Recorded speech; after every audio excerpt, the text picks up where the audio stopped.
예, 안녕하세요. 반갑습니다. 회복을 돕는 남자 바르실레입니다. 예, 오늘은 중독자들의 재발 직전의 상황을 좀 간접적으로 체험해보는 그런 영상입니다. 몇 가지 예화들을 들어서 이제 설명을 하는 건데요. 몇 가지 예화들을 좀 들어보도록 하겠습니다. 첫 번째 예화는 제 딸과의 관계 속에서의 제가 했던 실수 하나를 좀 이야기하려고 하는데요. 제가 이제 그 큰딸에 대해서 좀 이렇게 잘 키우고 싶은 마음들이 있었어요. 왜냐하면 이제 저희 가족이 엮이는 가정이 되지 않기를 바랬거든요. 그렇기 때문에 아버지로서 딸들을 좀 반듯하게 키우고 싶은 마음이 있었어요. 그래서 특히 큰딸에게는 그런 것들을 굉장히 제가 요구를 많이 했고, 그리고 그것에 부합하지 않을 때는 바르지 않다고 생각을 하면 굉장히 이제 좀 혼도 내고 이렇게 했었거든요. 근데 이제 늘 합리적으로 이제 혼을 냈냐 그러진 않아요. 제가 이제 그 혼을 낼 때 좀 감정적이고 순간적으로 욱해가지고 이제 화를 낼 때가 종종 있었습니다. 이제 그런 경험들을 이제 제가 하면서 내가 정말 이제 초등학교를 졸업하면 다시는 얘한테 매를 들지 말아야겠다. 이런 생각을 했고 또 아이한테도 그런 얘기를 했어요. 근데 이제 중학생이 됐는데 얘가 사춘기를 이제 보내고 있는 거죠.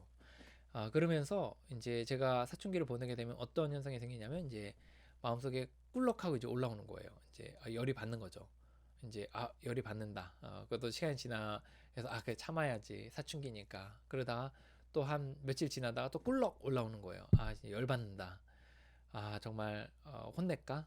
정말 매를 듣까? 막 이런 생각이 올라와요. 그러면 그래 초등학교 이후에는 내가 혼을 내지 않기로 했으니까 매를 들지 않기로 했으니까 말로만 잘 타이르자. 말로 잘 타이른다고 했는데 며칠 뒤에 똑같은 또 모습을 보이는 거예요. 그때 갑자기 어느 순간에 제가 머리 화가 이 뱃속 깊은 곳에서 빡 하고 올라오는 거죠. 여기까지 쫙 올라오는 거예요. 그러면서 이성을 확 상실하게 되는 거죠. 그래서 이제 그 매를 들게 되는 거예요. 매를 들고 이제 애를 때리게 되는 거죠. 그리고 나면 굉장한 죄책감을 이제 갖게 됩니다. 내가 왜 때렸을까? 내가 왜 혼을 냈을까?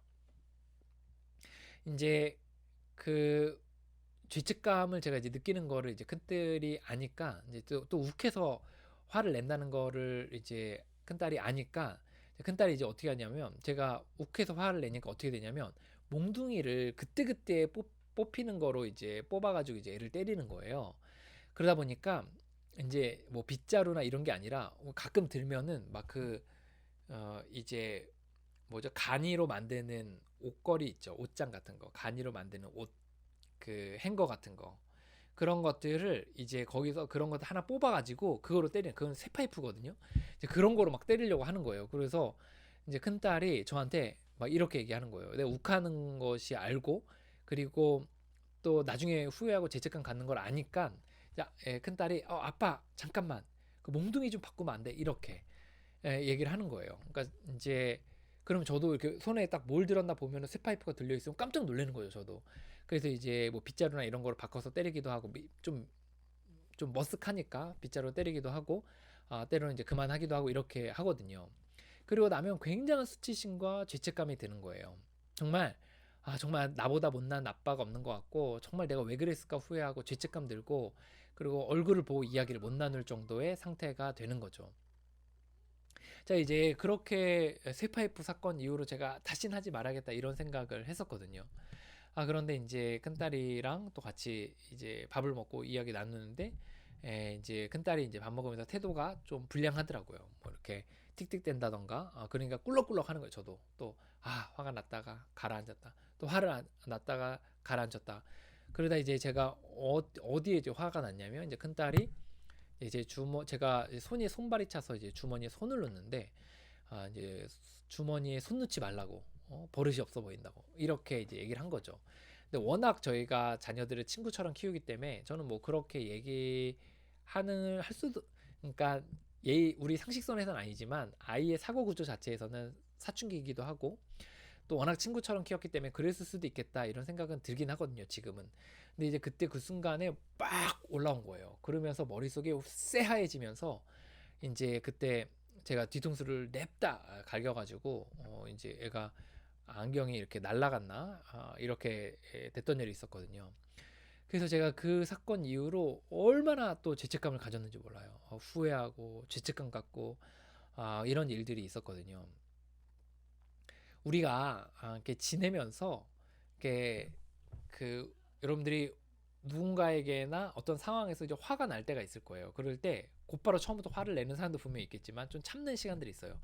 꿀럭 하는 거죠. 확 열받았다가 참고 또 시간 지나다가 열받았다가 참고 또 다른 일 하면 잊어버렸다가 또 다시 그 일 하면 또 올라오고 이렇게 하다 어느 순간에 빡 올라오면 머릿속이 새하얘져 가지고 확 내지르잖아요. 그죠? 그거랑 매우 많이 비슷합니다. 예, 매우 많이 비슷해요.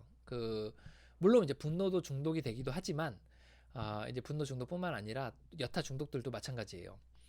이제 이 하지 말아야지 이렇게 하고 있다가 꿀럭해요.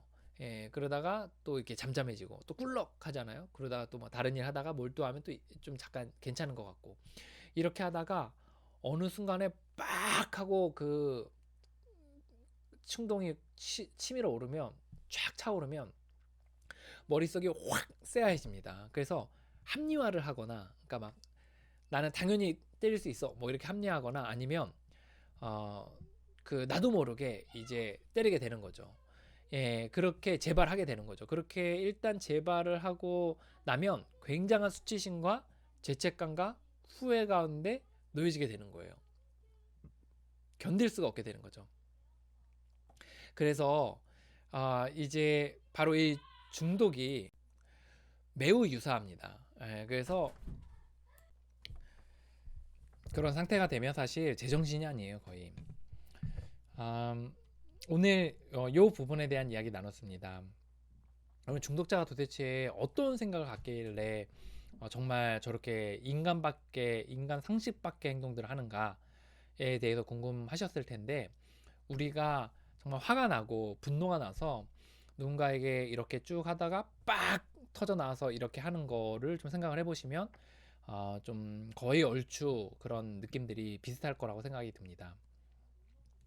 예, 여러분들 어떻게 해서든지 중독자들을 조금이라도 이해해 보려고 애쓰시는 여러분들 또 진심으로 응원합니다.